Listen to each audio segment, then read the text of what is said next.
नमस्कार, राधे राधे, जय श्री कृष्णा। मैं सुरेंद्र सर आपका सभी का यूमैक्स एजुकेशन हब के डिजिटल प्लेटफॉर्म पर आप सभी का स्वागत करता हूं। मेरे पीछे जो आप देख रहे हैं जो लगा हुआ है कि यूपी पुलिस के लिए हिंदी की रफ्तार सीरीज में लेके आया हूं। ये 20 दिन की क्लासें रहेंगी और इससे बाहर आपको कुछ भी पढ़ने की कोई आवश्यकता नहीं पड़ेगी। आज यूपी पुलिस की परीक्षा तिथि घोषित हो चुकी है और आप सभी को अब जुड़ जाना है अपनी वर्दी वाले जुनून में। अब वर्दी दूर नहीं, अब नहीं किया तो कभी नहीं किया। आइए पहला ही क्वेश्चन लेते हैं और पहला क्वेश्चन है ये कि हिंदी भाषा की सबसे छोटी इकाई क्या है। हिंदी भाषा की सबसे छोटी इकाई निम्न में से क्या है? तो इसका आंसर दीजिए। हिंदी भाषा की सबसे छोटी इकाई होती है क्या? वर्ण। अब सुनिए, देखिए, अगर क्वेश्चन आ जाए ऐसे कि हिंदी भाषा की सबसे छोटी, अगर यहाँ सबसे छोटी यहाँ एक वर्ड ऐड कर दे, क्या कि हिंदी भाषा की सबसे छोटी यहाँ एक वर्ड ऐड करे, मौखिक, खाली सब, बस इस वर्ड को पकड़ना है आपको कि हिंदी भाषा की सबसे छोटी अगर मौखिक इकाई पूछे तो आपका आंसर जाएगा ध्वनि। अगर सीधा पूछे कि हिंदी भाषा की सबसे छोटी इकाई क्या है तो आपका आंसर जाएगा वर्ण। अगर वो एग्जामिनर ऐसे पूछ ले कि हिंदी भाषा की सबसे बड़ी इकाई क्या है तो आपका आंसर जाएगा वाक्य। और अगर वो एग्जामिनर आपसे क्वेश्चन करे कि हिंदी भाषा के अर्थ के आधार पे कितने अंग होते हैं तो अंग होते हैं 2, शब्द और वाक्य। ठीक है, और थोड़ा इधर समझिए, देखिए हमारी जो भाषा की जहाँ से उत्पत्ति होती है, भाषा की उत्पत्ति या वर्ण की उत्पत्ति जहाँ से हुई है वो होती है ध्वनि। हम ध्वनि से लेके चलेंगे, ध्वनि, और ध्वनि से आगे चलते हैं तो ध्वनि से जिसकी उत्पत्ति हुई है वो है वर्ण। वर्ण एक शब्द और मिलेगा आपको, अक्षर। वर्ण और अक्षर में आपको यही चीज़ें क्लियर करता हूँ कि देखिए वर्ण ये वो होते हैं, देखिए आपको मैं बताता हूँ कि भाषा की सबसे छोटी इकाई वर्ण होती है।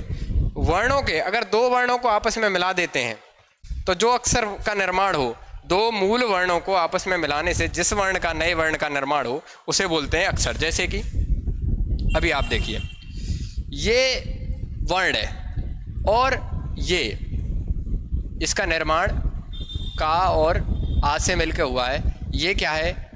ये है अक्षर। ठीक है, ध्वनि, वर्ण, वर्ण से आगे चलते हैं, वर्ण से आगे बनता है हमारा शब्द। शब्द के बाद हम जैसे ही आगे चलेंगे तो एक बीच का पार्ट आता है जिसको बोलते हैं पदबंध। पदबंध से जस्ट आगे चलोगे तो एक बनेगा उपवाक्य। उपवाक्य से जस्ट जो भाषा की सबसे बड़ी इकाई मानी जाती है वो होती है वाक्य। अब आइए मेरे साथ और दोबारा से इन चीज़ों को दोबारा से देखते हैं। देखिए, भाषा की सबसे छोटी इकाई होती है मौखिक आधार पे ध्वनि। अगर क्वेश्चन करता है कि भाषा की सबसे छोटी इकाई तो वर्ण। वर्ण और अक्षर में अंतर क्या होता है कि मूल वर्णों के अगर 2 या 2 से अधिक मूल वर्ण मिलकर एक वर्ण का निर्माण करते हैं तो उसको अक्षर बोलते हैं, और अगर मूल वर्ण ही दिया हो तो उसी को क्या बोलते हैं? वर्ण बोलते हैं। वर्णों के सार्थक योग से जिस चीज़ का निर्माण होता है उसे शब्द कहते हैं। दोबारा मेरी बात पे ध्यान देना, वर्णों के सार्थक योग से जिन चीज़ों का निर्माण होता है उन्हें शब्द कहते हैं, और इन्हीं शब्दों को पद जो बनाए जाते हैं, इन्हीं शब्दों को मिला के लिखना ही पदबंध कहलाता है। और शब्दों के सार्थक योग से जिस चीज़ का निर्माण होता है उसे वाक्य बोलते हैं, और वाक्यों के छोटे भाग को उपवाक्य बोलते हैं। अब एक लाइन सुन लेना कि अगर पूछे एग्जामिनर आपसे कि शब्द अर्थ के आधार पे भाषा के कितने अंग होते हैं तो अर्थ के आधार पे भाषा के अंग होते हैं 2। कौन कौन से होते हैं वो? शब्द और वाक्य। दूसरा क्वेश्चन करे कि भाव व भावार्थ के आधार पे भाव व भावार्थ के आधार पे भाषा का भाषा की सबसे, अब यहाँ थोड़ा सा ध्यान देना, भाषा की सबसे छोटी दई हो या बड़ी इकाई। यहाँ गौर करना, मैं क्या बोल रहा हूँ कि भाषा की सबसे छोटी या बड़ी इकाई किसे माना जाता है? वो माना जाता है हमारे वाक्य को। ठीक है, क्लियर?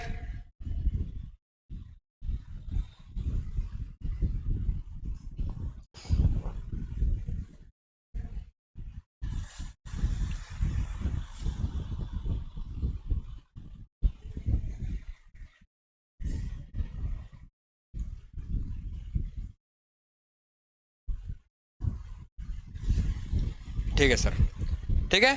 अब अगले क्वेश्चन पे चलते हैं। अगले क्वेश्चन को पढ़िए कि मात्रा या उच्चारण के आधार पे स्वरों को कितने भागों में विभाजित किया गया है? मात्रा या उच्चारण के आधार पर। अब देखिए, अब यहीं क्लियर करते हैं कि स्वरों को कितने कितने तरीका से बांटा गया है। इसमें से जो मोस्ट है वो आगे क्वेश्चन आ रहा है, इसी आप यहीं देखिए। ठीक है, स्वरों का वर्गीकरण, हेडिंग क्या है? स्वरों का वर्गीकरण कितने आधार पे किया है वो सभी यहीं देखिए।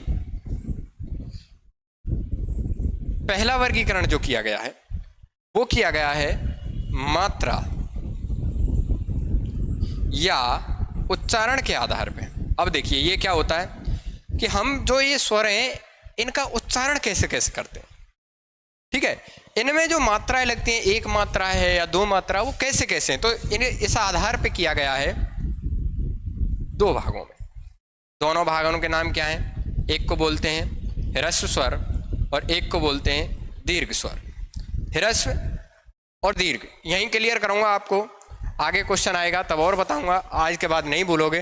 ह्रस्व स्वर ऐसे स्वर जिन्हें आप तेज आवाज में नहीं बोल सके। जैसे अभी देखो मैं लिख रहा हूं, आप थोड़ा सा देखना, छोटा आ, बड़ा, छोटी ई, बड़ी ई, छोटा ऊ, बड़ा ऊ, रह ऋषि, और उसके बाद ये ए, बड़ी ए, ओ और औ।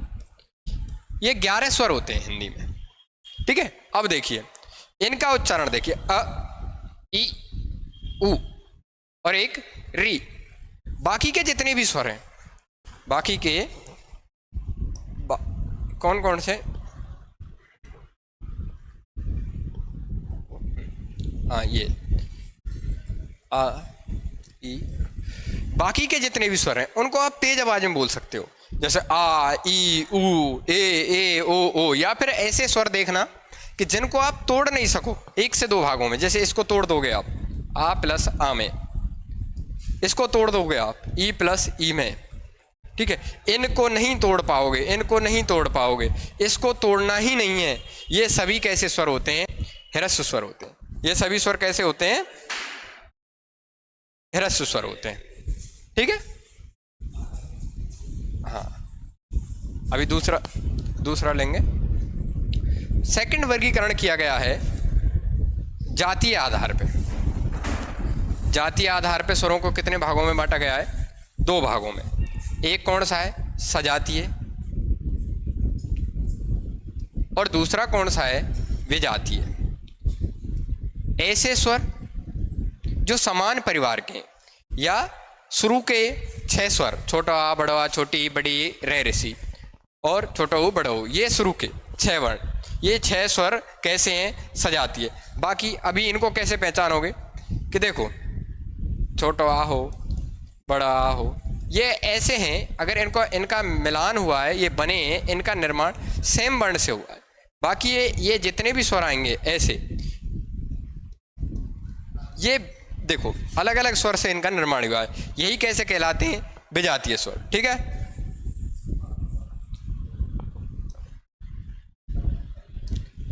अगला वर्गीकरण किया गया है जीव के आधार पे। जीव के आधार पे, जीव की क्रियाशीलता के आधार बोलो या फिर जीव बोलो, और ये किया गया है 3 आधार पे। कौन कौन से?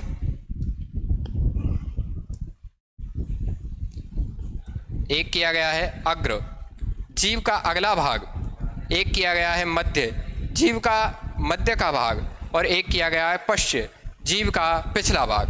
अब देखना, इसमें कभी भी भूलोगे नहीं, बस एक वर्ण याद रखना कि मध्य को पकड़ लेना और मध्य में रख देना छोटा आ। मध्य के बाद हमेशा आप चलोगे तो पीछे की साइड चलोगे, यहाँ कंठ की तरफ चलोगे। जैसे ही कंठ की तरफ चलोगे तो तीन से, जैसे तुम्हें तीन जैसी आकृति जिन जिन स्वरों में दिखे वो सब स्वर किस में डाल देने आपको, पश्च में। जैसे कि जैसे बड़ा आ, छोटा ऊ, बड़ा ऊ और औ। अब रह कौन कौन से गए, रह ऋषि है, छोटी ई है, बड़ी ई है, ए है और बड़ी ए है। ये देखिए तीन जैसी आकृति, ये रही, ये रही, ये रही, ये सभी डाल देने हैं आपको किस में, ये सभी डाल देने हैं आपको, ये सभी डाल देने हैं आपको पश्च स्वर में, और ये सभी डाल देने हैं आपको अग्र स्वर में। मैं फिर कह रहा हूं कि मध्य का एक ही स्वर याद रखना है, छोटा। मध्य के बाद कहाँ चलेंगे, कंठ की तरफ, पश्च की तरफ, पीछे की साइड गए तो पीछे जहां तीन किसी आकृति वाले सभी हैं वो सब कैसे होंगे, सभी कैसे होंगे, पश्च स्वर। अब अगला आ जाइए, अगला वर्गीकरण करते हैं। अगला वर्गीकरण करते हैं, और वो अगला वर्गीकरण जो है वो है ओष्ठ के आधार पर, ओष्ठ के आधार पे। और ये किया गया है आपके दो प्रकार का।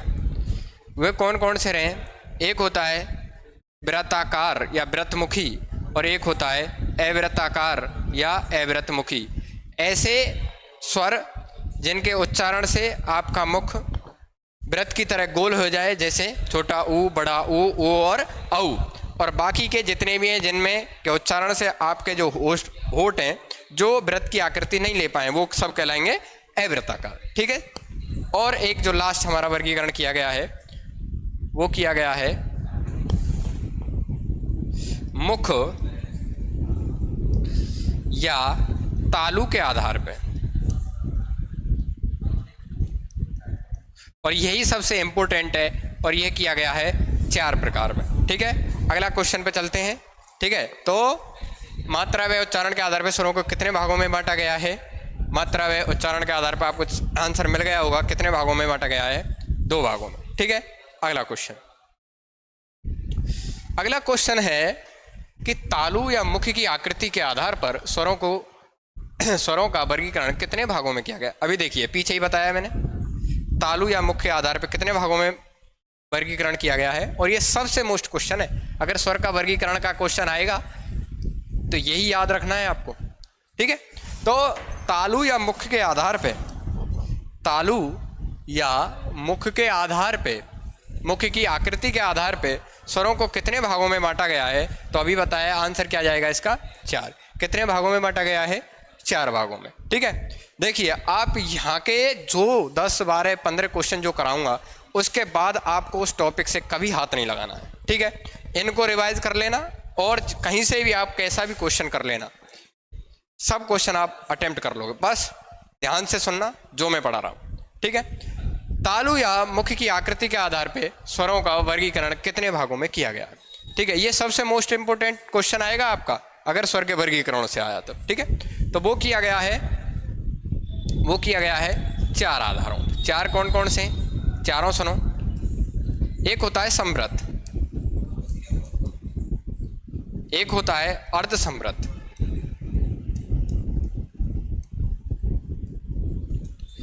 एक होता है विवृत, और एक होता है अर्ध विवृत। अब सुनिए, समृद्ध का मतलब होता है वृत्त के समान बंद, और विवृत का मतलब होता है खुला।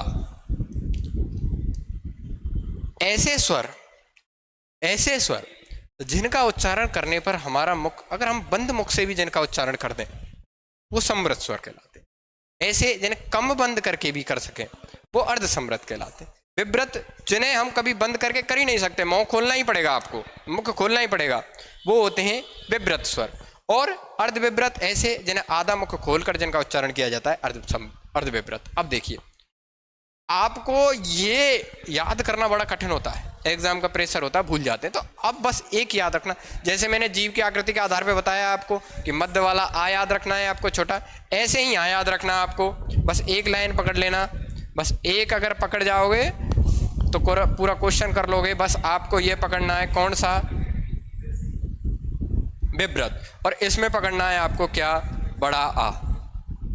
क्या पकड़ना है, बड़ा आ। अब देखना कि याद रखना ये 4 स्वर ए ओ और ओ, इनका जोड़ा बना लेना। इनका क्या बनाना है आपको, जोड़ा बनाना है।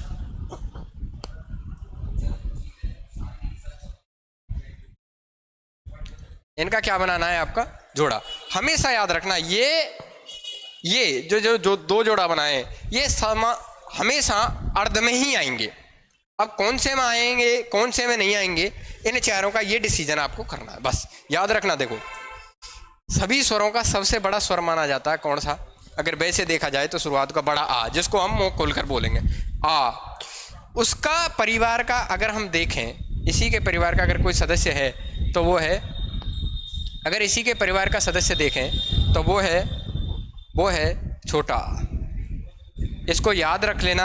अगर विव्रत में बड़ा एक ही आएगा, विव्रत में बड़ा आ आएगा, उसके बाद अर्ध विव्रत में आएगा छोटा आ, और आपको यही बड़ी फैमिली यहाँ उठा के रख देनी है। और अर्ध विव्रत कौन कौन से हो जाते हैं, आ, ए और औ, बड़े बड़े रख देने। ये अर्ध विव्रत हैं, ये विव्रत है। अर्ध समृत में ये 2 ही आते हैं और कोई आता नहीं है, और बाकी के जितने भी बचे हैं, छोटी ई, बड़ी ई, छोटो ऊ, बड़ो और रे ऋषि, इनकी संख्या भी याद रखना। संख्या से कई बार क्वेश्चन कर लिए हैं एग्जामिनर ने। याद रखना कि समृत स्वरों की संख्या कितनी होती है, 5, अर्ध समृतों की संख्या कितनी होती है, 2, विव्रत की संख्या कितनी होती है, 1, और अर्ध विव्रत की संख्या कितनी होती है, 3। अब अगला क्वेश्चन लेते हैं। ये यहीं की यहीं क्लियर हो गया होगा आपको, याद कर लेना। फिर से बता रहा हूँ आपको, बस एक याद रखना है, बड़ा आ, उसी के आधार पे निकलाएंगे छोटा आ और ये हमेशा ये दोनों ये जोड़ा बना लेना। जोड़े के याद से याद रखना कि बड़े ए और औ ये दोनों हमेशा अर्ध विव्रत में ही जाएंगे। क्यों जाएंगे, छोटे आ के संपर्क के कारण। और अर्ध समृत में कौन से जाएंगे, ये छोटी ए और औ, ये दोनों कहाँ जाएंगे, अर्ध समृत में जाएंगे।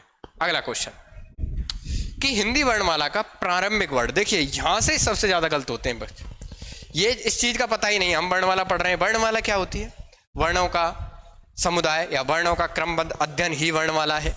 वर्णमाला क्या है कि हम वर्णों को क्रम से निर्धारित करें कि कौन से वर्ण के बाद कौन सा वर्ण आएगा। बहुत सी बार क्वेश्चन कर लिया है कि वर्णमाला किसे कहते हैं, तो वर्णमाला का मतलब है कि वर्णों का समुदाय या वर्णों का क्रमबद्ध अध्ययन ही वर्णमाला कहलाता है। बहुत सी बार क्वेश्चन किए जाते हैं, आगे क्वेश्चन आ रहे हैं कि वर्णों की कितनी संख्या है, किस में है, क्या है, वो सभी अभी आपके सब चीज आ जाएंगी। मैं बोल रहा हूं आप ये 12 क्वेश्चन लगा लीजिए, वर्णमाला आपको कभी पढ़ने की आवश्यकता नहीं पड़ेगी। ठीक है, आइए इस क्वेश्चन का आंसर दीजिए। हिंदी वर्णमाला का प्रारंभिक वर्ण निम्न में से कौन सा है।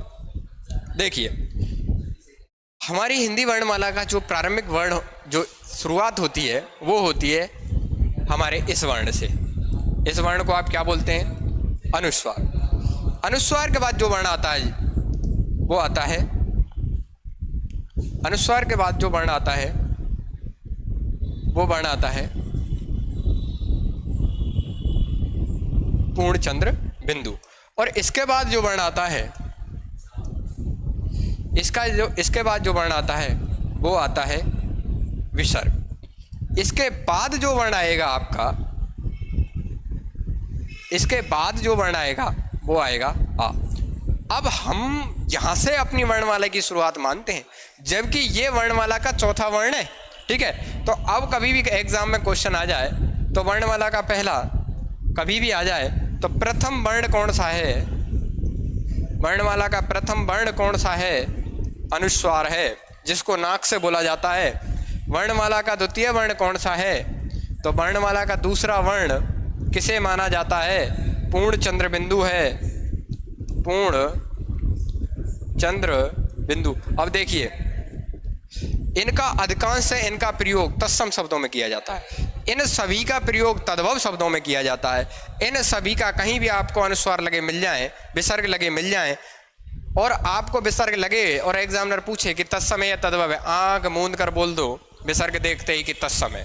ठीक है, ये है। और ये कौन सा आ गया आपका, तो ये कौन सा है, कौन सा है, ये चतुर्थ वर्ण है। समझ में आई? हिंदी का शुरुआती वर्ण कौन सा होता है, अनुस्वार। ये कहाँ काम आएंगे, जब आपको वर्ण विक्षेप करवाएंगे कि कौन सा पहले है कौन सा बाद में, तो याद रखना हमेशा ये आते हैं।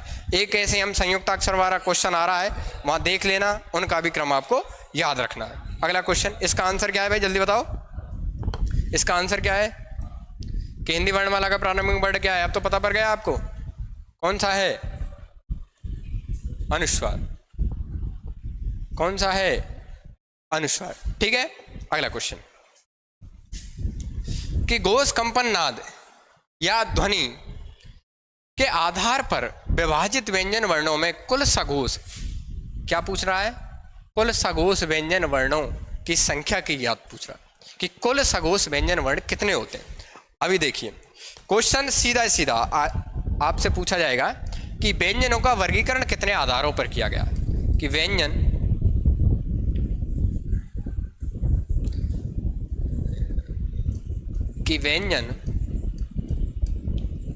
वर्णों का वर्गीकरण, यहां से सीधा पूछा जाएगा आपसे, और इसका आधार बताना है आपको कितने आधारों पर किया गया है, 2 आधारों पर। कौन कौन से 2 आधार हैं, पहला आधार है आपका, पहला आधार है प्रयत्न के आधार पर, प्रयत्न के आधार पे, कौन सा, प्रयत्न के आधार पर, और दूसरा है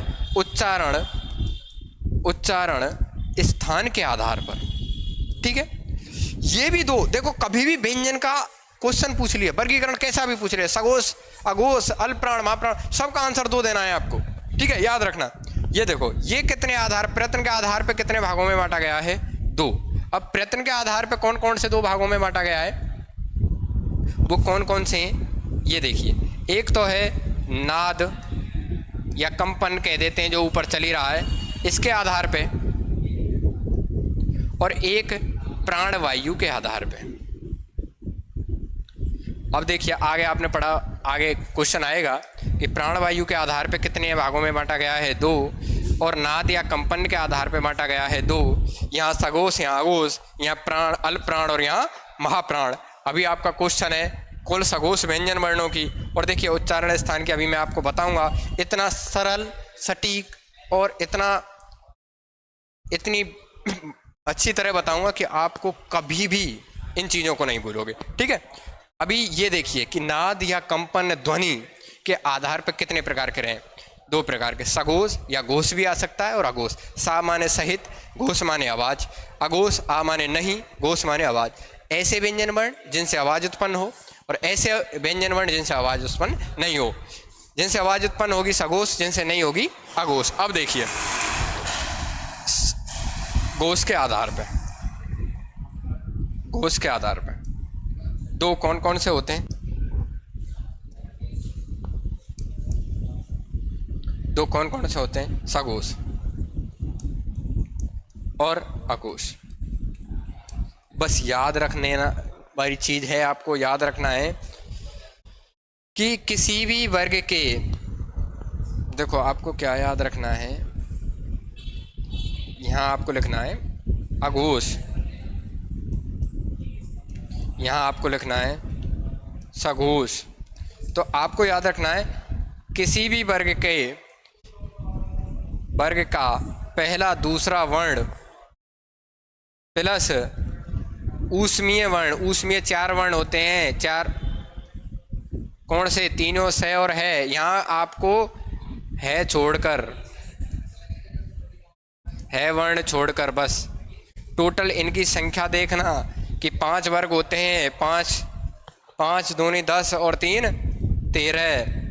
जब 13 ये हैं, टोटल वर्ण 44 हैं, तो ये कितने बचे होंगे, तो ये बचते हैं आपके कितने, 31। और याद रखना कि तीसरा चौथा हर वर्ग का, प्रत्येक वर्ग का तीसरा चौथा वर्ण जहां ये तीनों आए, जहां तीन वर्गों का जोड़ा आ जाए, वो अल्प प्राण में आ जाए या सघोष में आ जाए, वहीं अंतस्थ गिने जाते हैं हमेशा। वहीं हमेशा कौन आते हैं? अंतस्थ व्यंजन। और अंतस्थ व्यंजनों की संख्या कितनी होती है? 4। और ये कौन कौन से होते हैं? ये, रे, ले और वे। सभी के नीचे हलंत लगा देना, ठीक है। और वहीं हमेशा याद रखना, जहां तीन, याद रखना, फिर बता रहा हूं मैं आपको, जहां एक वर्ग के 3 वर्ण साथ आ जाएं, वहीं अंतस्थ होते हैं और वहीं स्वर वर्ण होते हैं। वहीं कितने क्या होते हैं? स्वर। 11 स्वर और एक तुम्हारा ऊष्मीय जो हमने यहाँ से छोड़ा है, एक हा। टोटल जोड़ लेना 15 और 11 26, 26 और 4 30 और 1 31। तो इसका आंसर क्या है? 31। अब दो चीज और सुनो कि अगर क्वेश्चन आ जाए कि प्राणवायु के आधार पे कितने होते हैं, तो प्राणवायु के आधार पे होते हैं अल्प प्राण और महाप्राण। अल्प प्राण और महाप्राण में एक चीज याद रखना कि कभी भी अल्प प्राण महाप्राण से क्वेश्चन आ जाए, महाप्राण ज़्यादा वायु, अल्प प्राण कम वायु, अपने हाथ को ले जाना और किसी एक वर्ग का उच्चारण करके देखना। जैसे का वर्ग का, जब भी आपकी जैसे का, खा, जैसे ही खा बोलोगे, आपकी जो एयर है, जो हवा है, जो वायु है, वो इस हाथ पर ऐसे लगा के उच्चारण करोगे तो इस पर स्पर्श करेगी। ऐसे दो ही वर्ण होंगे, दूसरा और चौथा। बस आपको ट्रिक के लिए याद रखना है, जहां टच कर जाए, का बोलने में टच नहीं करेगी, खा बोलने में टच करेगी। जहां टच कर जाए वो महाप्राण होंगे। प्रत्येक वर्ग का दूसरा और चौथा वर्ण तथा प्रत्येक वर्ग का दूसरा और चौथा वर्ण। और कहाँ कहाँ स्पर्श करेगी? एक करेगी प्रत्येक ऊष्मीय वर्ण। तो 10 वो और 4 ऊष्मीय, 14 अल्प प्राण होते हैं। अल्प प्राणों की संख्या कितनी होती है? 14। और महाप्राणों की संख्या कितनी होती है? महाप्राणों की संख्या कितनी होती है? 14, जहाँ टच करेंगे, सॉरी। और अल्प प्राण, जहाँ तुम्हारी जो हवा है, जो तुम्हारे हाथ से स्पर्श नहीं करेगी, वो सब अल्प प्राण होंगे। और अल्प प्राण कौन कौन से होंगे? पहला, तीसरा और पांचा। जहां मैंने अभी बोला कि पहला वर्ण, तीसरा वर्ण और पांचवा वर्ण, जहां किसी वर्ग के 3 वर्ण एक साथ आ जाएं, वहीं स्वर होंगे, वहीं अंतस्थ होंगे। टोटलों को जोड़ लेना, टोटल अल्प प्राणों की संख्या 30 होगी, महाप्राणों की 14 होगी। मैं आपको बता रहा हूं, आपने अगर ये क्लास ले ली तो आपको वर्ण व्यवस्था पढ़ने की कभी आवश्यकता नहीं पड़ेगी। ठीक है, अगला क्वेश्चन लेते हैं। निम्नलिखित व्यंजन वर्णों में कौन सा समूह अर्धस्वर या संघर्षहीन? देखो ये क्वेश्चन बहुत बार आ चुका है और याद रखना कि ऐसे व्यंजन वर्ण जिनका उच्चारण स्वरों की भांति किया जाता है उन्हें ही अर्धस्वर व्यंजन वर्ण कहा जाता है या संघर्षहीन व्यंजन वर्ण कहा जाता है। याद रखना ये दो ही होते हैं, कौन से? या और वा। ये कौन से होते हैं? या और वा। इसका उच्चारण स्थान दंतोष्ठ होता है और इसका उच्चारण स्थान आप सभी को किसी को पता हो तो तालव्य होता है। ठीक है, आगे चलते हैं, नेक्स्ट क्वेश्चन लेते हैं। ठीक है, याद रखना कि अर्धस्वर या संघर्षहीन दो ही होते हैं। बहुत इंपॉर्टेंट क्वेश्चन है, याद रखना, पूछ ले। अगर एक दे दे तो या दे दे, वा दे दे, तो अगर एक वर्ण दे तो आंसर दे देना है। समूह बना के दे दे तो भी आपका आंसर यही जाएगा। और कोई अर्धस्वर या संघर्षहीन व्यंजन वर्ण नहीं होता है, बस ये दो ही होते हैं। ठीक है, अगला क्वेश्चन लेते हैं। अगला क्वेश्चन, ताड़नजात या उच्चिप्त व्यंजन वर्णों का प्रयोग निम्न में से किस शब्द में नहीं किया गया है? अब देखिए इस क्वेश्चन को, अब जो ये एक शब्द आया है ताड़नजात, इस शब्द को ध्यान से पढ़ लेना और यही बहुत सी चीजें मैं क्लियर कराने वाला हूं। मुझको एक चीज बताना आप सभी,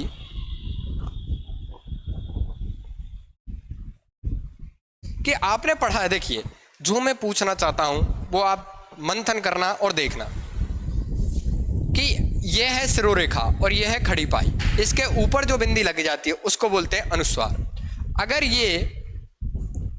अगर ये बिंदी यहां से मूव करके और यहां आ जाए बीच में इसके, तो इसको क्या बोलेंगे? और अगर ये मूव करके इधर की बजाय यहाँ आ जाए तो इसको क्या बोलेंगे, और ये अगर मूव करके इधर से इधर आ जाए तो इसको क्या बोलेंगे। देखिए इसको तो आपको सबको पता है, इसको क्या बोलते हैं, अनुस्वार। ठीक है, एक ही वर्ण है हमारे हिंदी में। ठीक है सर। और अगर आप देखिए, अगर आप ये जानते हो तो इसको क्या बोलते हैं, इसको बोलते हैं पंचमाक्षर। और ये भी केवल एक ही वर्ण है हमारे हिंदी में, वो कौन सा है, ये। इसका आपको पता हो तो इसको बोलते हैं ताड़न जात, इसको बोलते हैं ताड़न जात, इसको बोलते हैं ताड़न जात वर्ण या द्विगुण, या द्विगुण भी बोल देते हैं इसको, द्विगुण, है ना। ये इनकी संख्या कितनी होती है, इनकी संख्या होती है 2। कौन कौन से हैं, एक तो ये डा और एक ये ढा। और ये अगर यहां ये आ जाए तो इसका क्या होगा, तो इनको बोलते हैं नुक्ता वर्ण, नुक्ता वर्ण, नुक्ता। ये ऐसे हमारे हिंदी में इनकी टोटल संख्या कितनी होती है, इनकी संख्या होती है 5। और ये कौन कौन से होते हैं, का है, खा है, गा है, जा है और फा है। ये 5 वर्ण नुक्ता वर्ण होते हैं। ये जो सामने लग रहा है ये अरबी फारसी के वर्ण बनाते हैं, ये ताड़नजात वर्ण होते हैं। एक चीज़ याद रखना, अगर यहाँ अगर कहीं भी आपको ताड़नजात, अगर डा और ढा के ऊपर बिंदी दिख जाए और आपसे पूछ लिया जाए कि तत्सम शब्द है या तद्भव शब्द है, तो आपको आंसर हमेशा देना है तद्भव शब्द है। अगर ये दिख जाए और आपसे पूछ लिया जाए कि तत्सम है, तद्भव है, देशी है, विदेशी है, तो आपको आंसर देना है कि विदेशी है। और आपको अगर ये दिख जाए तो ये तत्सम भी हो सकता है और तद्भव भी हो सकता है, पर अधिकांश से जो शब्द बनाए जाते हैं वो तत्सम भाषा के बनाए जाते हैं। और ये तो है ही पंचमाक्षर, बस केवल एक है। अब देखिए आपसे क्या पूछा गया है कि ताड़न जात या उच्छिप्त व्यंजन। ताड़न जात का मतलब है कि उच्छिप्त माने होता है फेंकना, कि वो अपनी भाषा से फेंक दिए गए हैं। अब इसका आंसर देखिए कि ऐसे कौन से, देखिए इनका प्रयोग नहीं किया गया हो, ऐसा कौन सा है बताइए।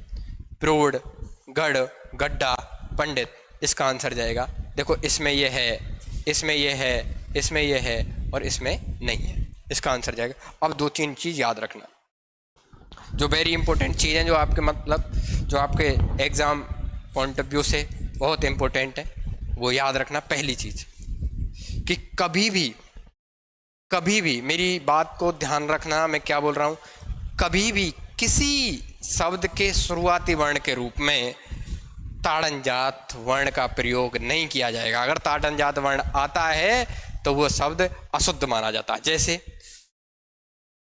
अगर आपने डमरू ऐसे लिख दिया तो वो कैसा है, गलत है, आपको लिखना है ये इसी हिसाब से। ठीक है सर। अगर आपने ढोलक ऐसे लिख दी तो गलत है, आपको लिखना है कैसे। एक तो ये कि किसी शब्द के शुरुआती वर्ण के रूप में नहीं आएंगे। दूसरा इनसे पहले अगर हम ये लिख रहे हों, अगर हम कहीं भी ताड़नजात वर्ण का प्रयोग, कोई भी शब्द हो और उस शब्द के तुरंत बाद अगर तुमको लगे कि अगर मैं इस पंडित को अगर ऐसे लिखता, तो एक बात बताना कि ये पंडित लिखता तो ये गलत था या सही था, ये भी सही था, पर अगर इस पंडित को मैं ऐसे लिखता तो ये सदैव क्या होता, गलत। इसका रीज़न क्या है कि कभी भी ताड़नजात वर्ण से पहले अनुस्वार का प्रयोग नहीं किया जाएगा, वहाँ यही शब्द आएंगे। ये दो, या तो ये आएगा या ये आएगा।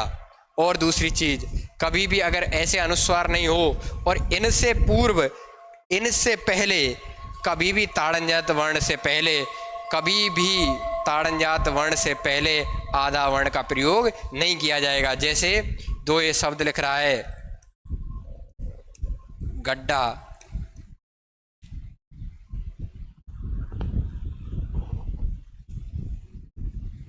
ये आपको कहाँ मदद करेंगे, ये करेंगे आपको शब्द शुद्धि में। यहीं पढ़ लेना कि मैं कहना क्या चाहता हूँ आपको, कि ये गड्ढा अगर ऐसे लिखता तो ये गलत था, ये ऐसे लिखना है आपको। समझ में आई? ठीक है। इनसे पहले कभी भी आधे वर्ण का प्रयोग नहीं किया जाएगा, इनसे पहले कभी भी अनुस्वार का प्रयोग नहीं किया जाएगा। किसी शब्द के शुरुआत में ये शुरुआत की वर्ण के रूप में प्रयोग नहीं किए जाएंगे, और हमेशा तद्भव शब्दों में इनका प्रयोग किया जाएगा। ठीक है, ताड़नजात वर्ण से ऑल क्लियर। ठीक है, और आगे चलते हैं। इस क्वेश्चन को पढ़िए, सही सुमेलित कीजिए। नासिक वर्ण, संयुक्ताक्षर वर्ण, नुक्ता वर्ण। अब तो आपको पता पड़ गया होगा कि नुक्ता व्यंजन वर्ण कौन से हैं, तो नुक्ता कौन से हैं ये। ठीक है, संयुक्ताक्षर नासिक के वर्ण कौन सा है, जो नाक से बोले जाएं। प्रत्येक वर्ग के पंचमें अक्षर, प्रत्येक वर्ग का पांचवा अक्षर कैसा होता है, नासिक के वर्ण होता है। और अनुस्वार भी नासिक के वर्ण होता है।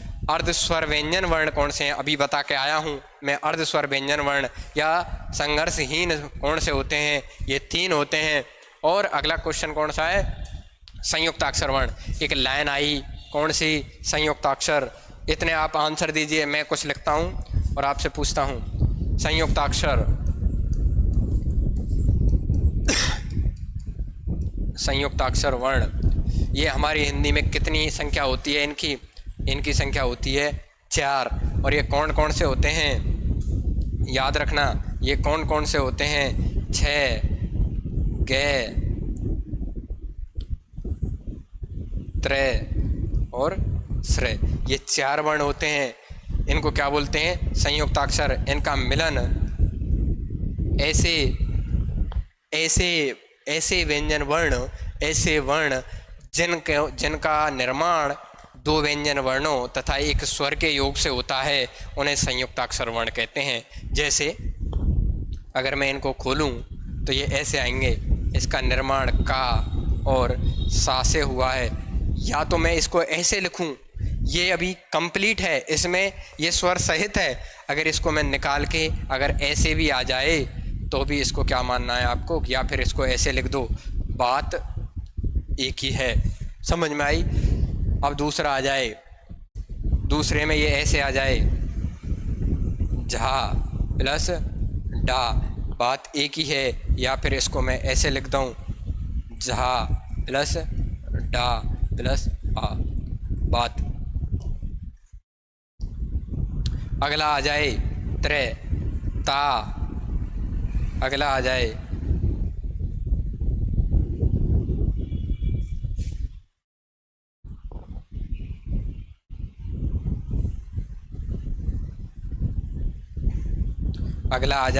तो ये करना है आपको ता, और ये स्वर सहित रा है। इसके आगे मैं आपको बताऊं, या इसको ऐसे लिख लो, कैसे, ता रा और आ।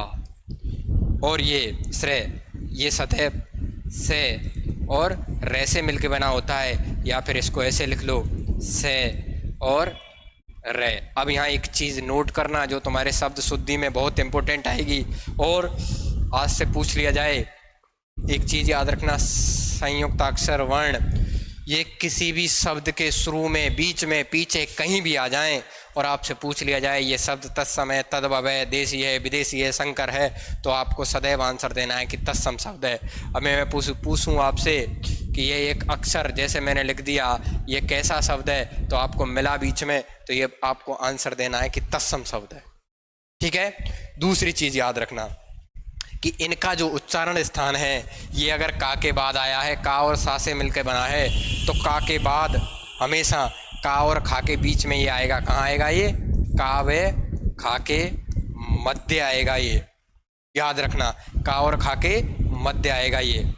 ठीक है।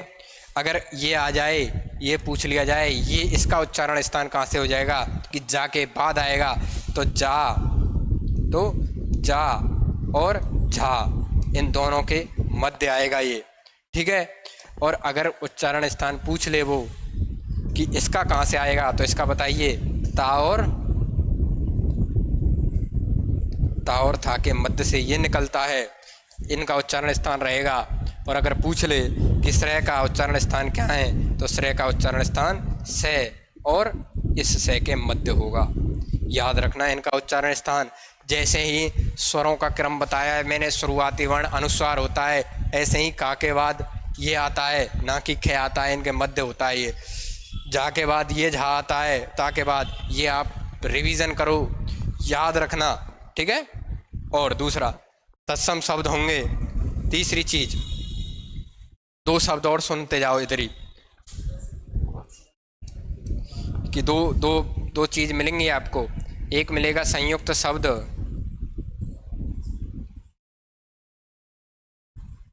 और एक मिलेगा द्वित्व शब्द।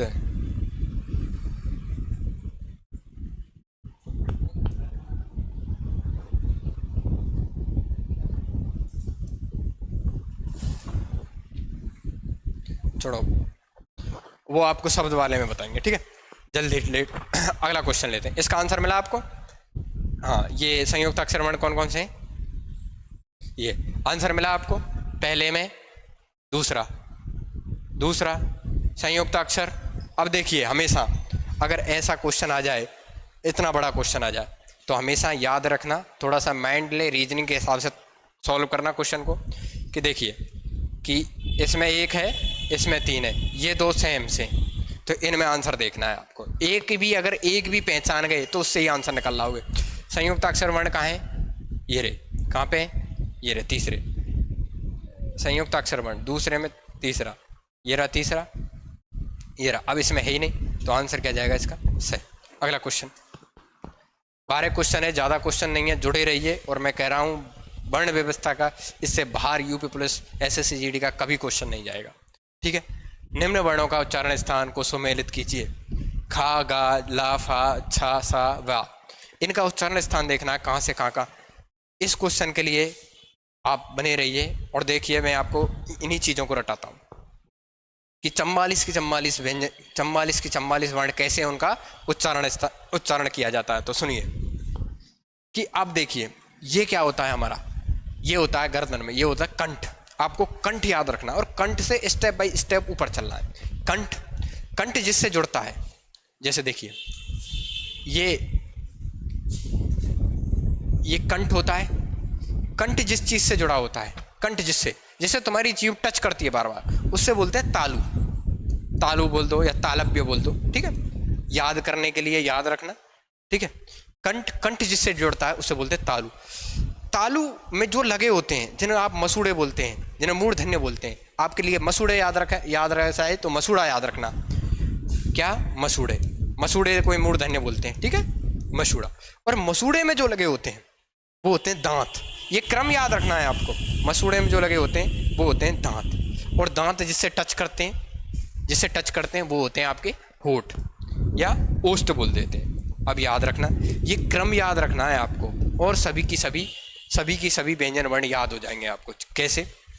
कंठ, तालु, कंठ जैसे जीव ऊपर चलेंगे तो तालु में जो लगा हुआ है मसूड़ा, मसूड़े में दांत, और दांत से जो टच कर रहे हैं वो हैं ओष्ठ।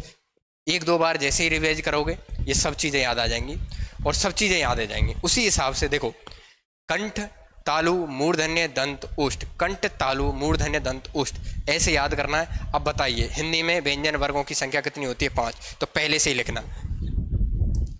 लिखना है आपको। कैसे लिखना है? देखिए, का वर्ग का जितना भी पूरा परिवार है, कहाँ से बोला जाएगा? कंठ से। चा वर्ग कहाँ से बोला जाएगा पूरा परिवार? तालु से। का वर्ग, चा वर्ग, ता वर्ग, का, चा, टा, ता वर्ग और पा वर्ग। अब देखिए, टोटल 25 की 25 आपको याद हो गए। अगर मैं पूछूं खा कहाँ से उच्चारण स्थान? कंठ से। इस हिसाब से सभी के सभी याद करने आपको। कंठ, तालु, मूर्धन्य, दंत, ओष्ठ। का, चा, टा, उंगलियों पर रट लेना 5। कंठ, तालु, मूर्धन्य, दंत, ओष्ठ। का, चा, टा, ता, पा, ठीक है। उसके बाद देखिए, अभी आपको कंफ्यूज नहीं होना है। ये टोटल हमको 33 व्यंजन लेने हैं। बचे क्या हैं? ऊष्मीय बचे हैं और अंतस्थ बचे हैं। तो आपको ऐसे रखने हैं कि एक ऊपर का छोड़ देना है और एक नीचे का छोड़ देना है, बाकी के खड़े आधार पे लग दो। हमारे अंतस्थ कौन कौन से होते हैं? या अंतस्थ कौन कौन से होते हैं?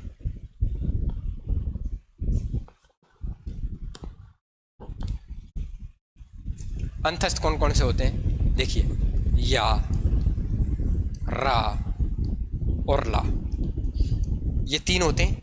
ये तीनों उच्चारण स्थान, एक ऊपर का छोड़ना, एक नीचे का, तीनों खड़े कर देने, बीच में रखने।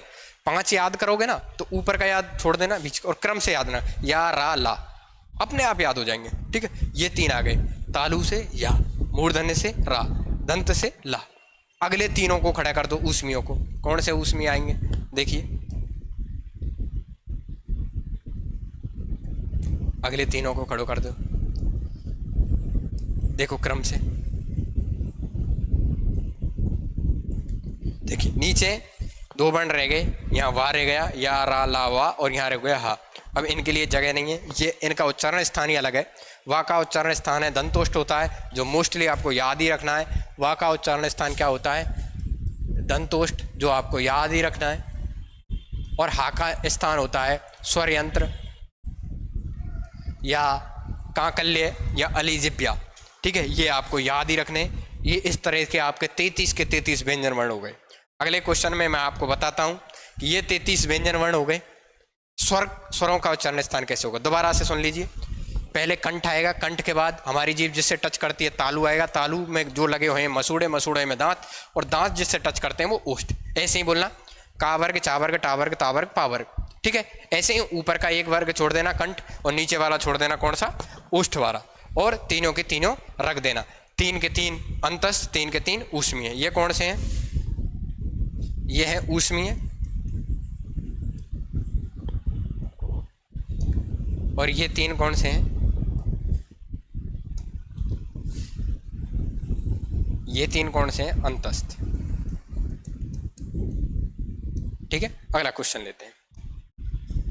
12 क्वेश्चन है, ज़्यादा क्वेश्चन है नहीं। 12 क्वेश्चन में हर चीज़ आपको वर्ण व्यवस्था से मिल जाएगी। ठीक है, निम्न वर्णों का सही उच्चारण स्थान का मिलान कीजिए या सुमेलित नहीं है। देखिए, इन क्वेश्चनों को बहुत ही, मैं पहले कह रहा हूं कि एग्जाम का इतना प्रेशर होता है, हमको चीज़ें दिखती नहीं है। कभी भी किसी भी क्वेश्चन में नहीं दिख जाए तो उस पर गोला कर लो और देख लो कि हाँ इसमें नहीं है।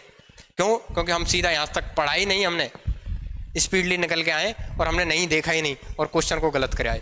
अगर कहीं भी नहीं दिखे, असत्य दिखे, ऐसे शब्द दिखे, उस पर गोला कर लो कि जिससे हम दोबारा रीडिंग ऑप्शन पढ़ के आएंगे तो हमारे समझ में आ जाएगा कि नहीं पूछा गया है। देखिए, अभी मैंने आपको बताया कि कंठ, तालु, मूर्धन्य, दंतोष्ठ कौन कौन से वर्ग। दोबारा से फिर वही क्रम लिख रहा हूँ, याद रखना। कंठ, कंठ के बाद आता है तालु, तालु के बाद आता है मूर्धा यानी मसूड़ा, और मसूड़े के बाद आता है दंत,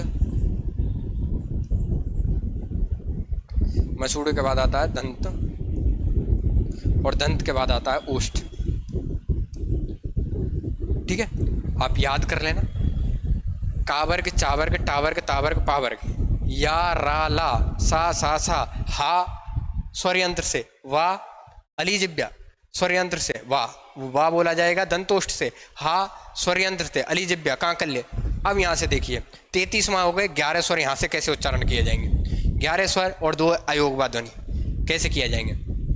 कंठ, 2-2 का जोड़ा बनाना है आपको, 2-2 का जोड़ा बनाना है, क्रम से चलना है कि आ और आ, इनका उच्चारण स्थान कंठ से, ई व ई इनका उच्चारण स्थान तालु से।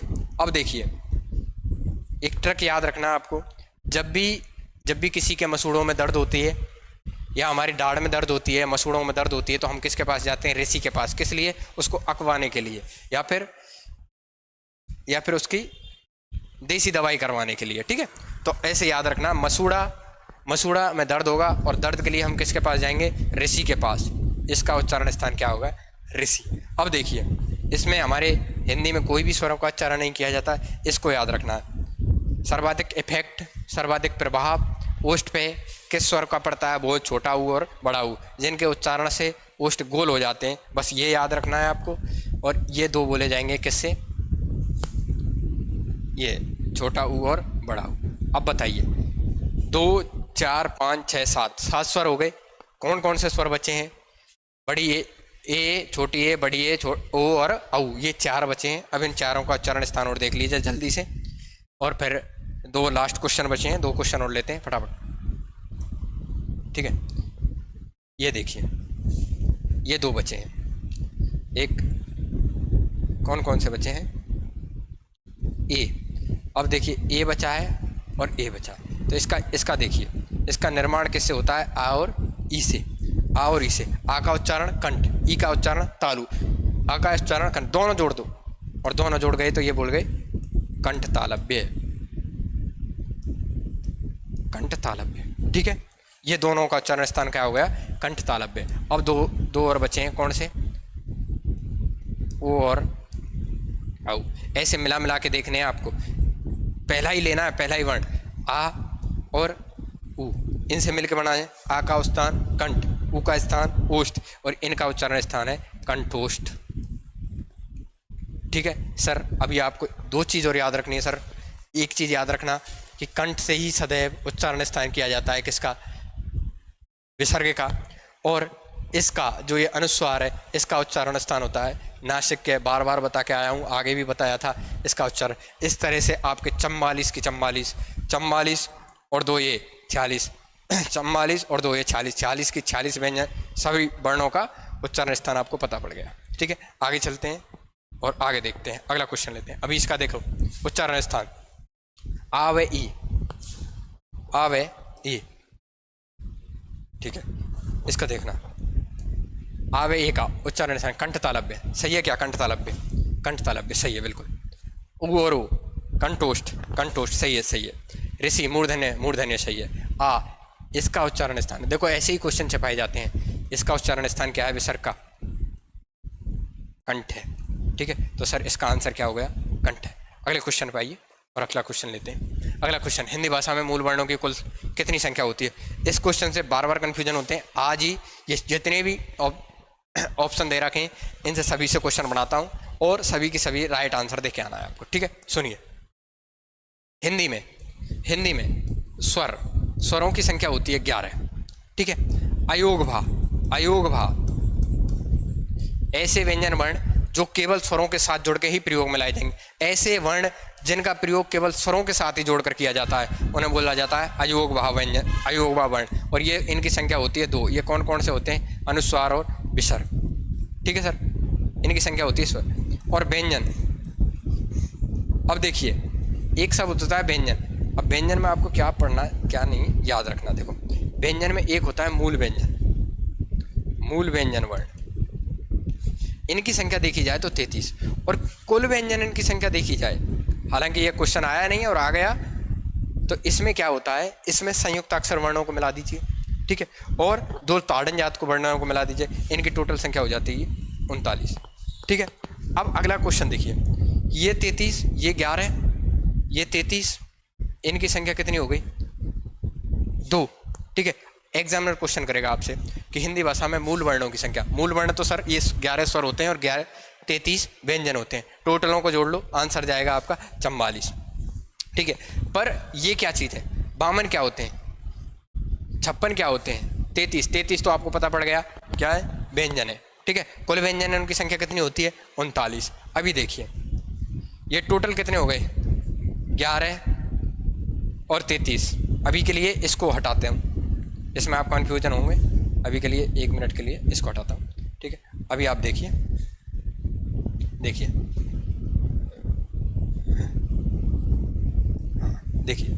अयोग भा व्यंजन ताड़न जात, ताड़न जात की संख्या कितनी होती है? 2। संयुक्ताक्षर,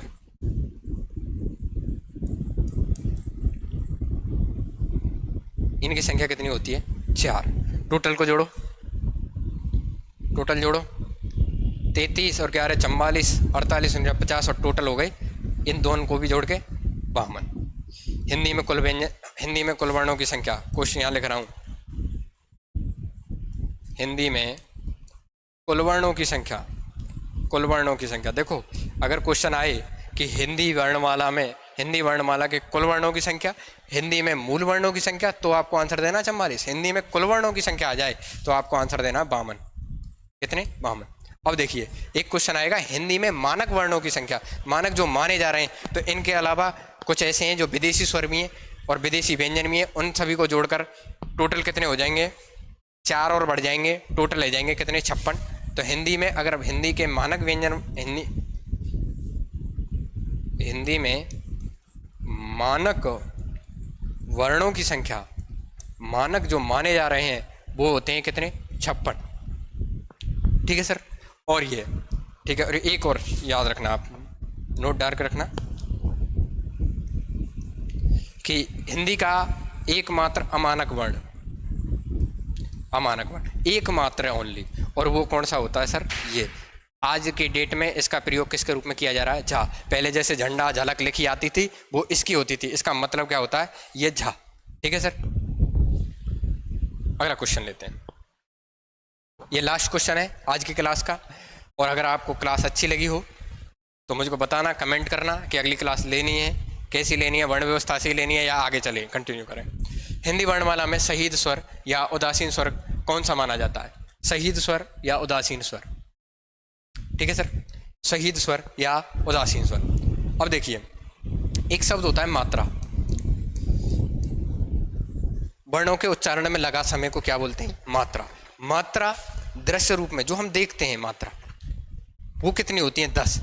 टोटल मात्रा कितनी होती है? टोटल जितने स्वर हैं उतनी ही मात्रा। कितने स्वर हैं? स्वर हैं 11, तो 11 ही क्या होती हैं? मात्रा।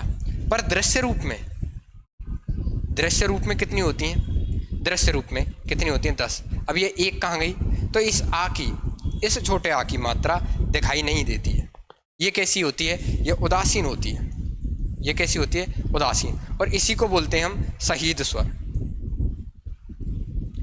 अब इस आ का एक नियम याद रखना, आप सदैव एक नियम याद रखना, जब भी वर्ण विक्षेप करो आप, जब भी कोई भी शब्द लिखा हो, जैसे जैसे एक शब्द है कमल, इस शब्द के लास्ट में आ जुड़ रहा है कभी भी, ठीक है? तो इसका जब भी वर्ण विक्षेप करो तो ऐसे करना है आपको। का है, इसमें आ है, इसमें मा है, इसमें आ है, इसमें ला है और इसमें आ है।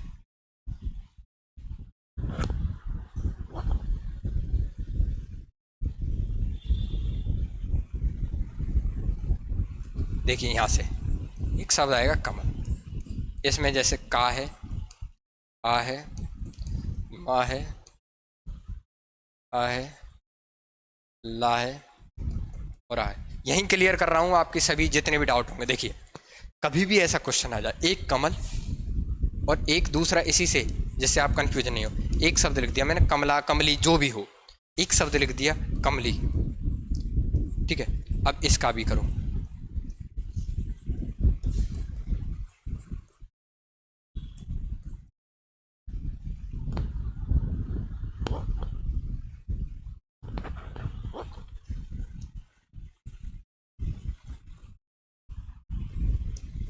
और ऐसे ही ये होगा लास्ट में जाके यहाँ पे ये क्या जुड़ जाएगी? बड़ी ई की मात्रा। अब देखिए यहाँ देखना क्या है आपको, जब भी कभी भी किसी शब्द का वर्ण विक्षेप करें और उसमें लास्ट में ये आ जाए, क्या आ जाए? ये आ जाए, क्या आ जाए? ये आ जाए। और कोई भी वर्ण आए, किसी की दिक्कत नहीं है, बस इस आ की दिक्कत है। और तब आपसे अगर मात्रा पूछ ली जाए कि इस शब्द में कुल मात्राएं कितनी है, तो देखिए ये सभी रस में, रस स्वरों की एक मात्रा होती है, तो 1, 2, तो इसको लास्ट वाली को नहीं गिनना है, तो इसमें मात्रा कितनी होंगी? 2। और अगर पूछे वर्ण में ये टोटल गिनने हैं, क्योंकि आ भी अपने आप में क्या होता है? एक वर्ण ही तो है। तो टोटल वर्ण कितने? 1, 2, 3, 4, 5 और 6। वर्णों की संख्या कितनी है? 6। पर देखिए इसीलिए मैंने ये क्वेश्चन लिया, अगर कहीं भी ये आ जाए, लास्ट में क्या है? बड़ा आ। अब यहाँ छोटे, बस ये छोटे आ के लिए लागू होगी। बड़े आ को जैसे ही देखते, अगर इसमें मात्रा पूछ ले कोई, इसमें आपसे मात्रा पूछ ले, अगर इसमें मात्रा पूछ ले, इसमें मात्रा पूछ ली जाए कि इसमें मात्रा कितनी है, अब इसमें मात्रा बता दो। देखो 1, 2, ठीक है, 1 मात्रक है और ये 2 मात्रक है, तो टोटल मात्रा कितनी हो गई इसमें? 4। वर्ण वही है, वर्ण कितने? 1, 2, 3, 4, 5, 6 ही वर्ण हैं। वर्ण कितने हैं? वर्ण कितने हैं? टोटल 6। ठीक है, इसमें पूछ ले तो ऐसे ही इसमें मात्रा कितनी हो जाएंगी? 2 इसकी गिनी जाएंगी, इसकी भी मात्रा कितनी हो जाएंगी? मात्रा कितनी हो जाएंगी इसकी सर? मात्रा हो जाएंगी 4। और वर्ण कितने हो जाएंगे? 6। याद क्या करना है, किसी भी शब्द के वर्ण विक्षेप में अगर छोटा आ जाए तो लास्ट वाले आ का मात्रा के रूप में नहीं गिना जाएगा, बाकी कोई भी स्वर आए उसकी मात्रा गिनी जाएगी, छोटे आ की मात्रा नहीं गिनी जाएगी। ठीक है, ओके। अब इसका आंसर क्या है? ठीक है सर, अगला क्वेश्चन लेते हैं, और जो कि यही है लास्ट क्वेश्चन। आज की क्लास को यहीं विराम देते हैं, और कमेंट करिए और बताइए। मैं आपको विश्वास दिलाता हूं कि 20 क्लासों में आपका हिंदी से एक भी क्वेश्चन बाहर नहीं जाएगा। ठीक है, थैंक यू, धन्यवाद, और जुड़े रहिए आप हमारे साथ यूमैक्स एजुकेशन हब के साथ। ठीक है, ओके।